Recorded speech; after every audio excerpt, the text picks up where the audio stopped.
பிரியாணிக்கு கத்திரிக்காய் எப்படி செய்கிறதுன்னு பார்க்க போகிறோம்.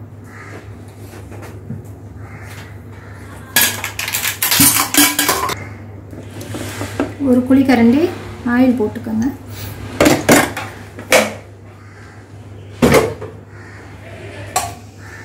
கொஞ்சம் மிளகு, கொஞ்சம் ஜீரகம் போட்டுக்கோங்க.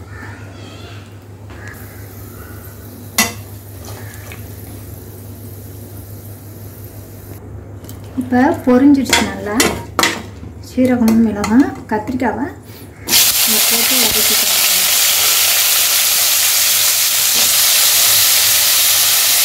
பொடி பொடியாக நறுக்கி வச்ச ஒரு 4 கத்திரிக்காய்,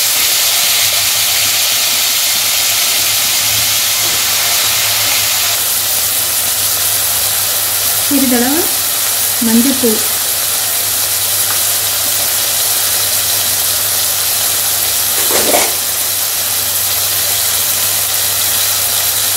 கால் டீஸ்பூன் மஞ்சள்தூள், ஒரு அரை டீஸ்பூன் மிளகாய்த்தூள்.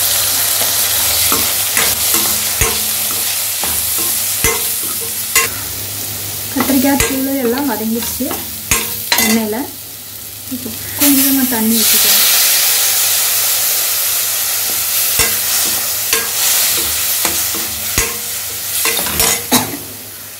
சிறிதளவு தண்ணி, 25 மினிட் ஊற்றிக்கணும்.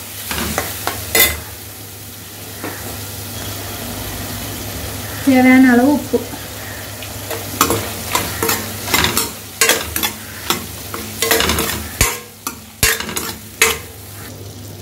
ஒரு 5 நிமிஷம் மூடி போட்டு சிம்மில் வச்சிருங்க.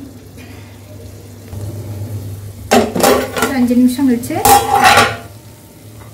ஒரு 25 மில்லி புளி கரைசல் தண்ணி அதில் எடுத்து ஊற்றிக்கணும்.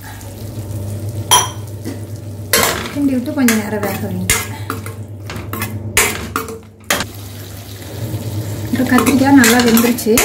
வெந்ததுக்கப்புறம் நீங்கள் தண்ணி, கத்திரிக்காய் கரையக்கூடாது, அதுக்காக கொஞ்சம் கொஞ்சமாக தண்ணி ஆட் பண்ணுறோம். இப்போ வெள்ளை எள்ளு வறுத்துட்டு, வேர்க்கடலை வறுத்துட்டு பவுட்ரு பண்ணி வச்சுருக்கோம். ஒரு 25 கிராம் அப்படியே போட்டுக்கலாம். தண்ணி பத்தலைன்னா கொஞ்சம் விட்டுக்கலாம், விட்டு கூட இறக்கலாம். அவ்வளோதான், கத்திரிக்காய் ரெடி ஆகிடுச்சு பிரியாணி.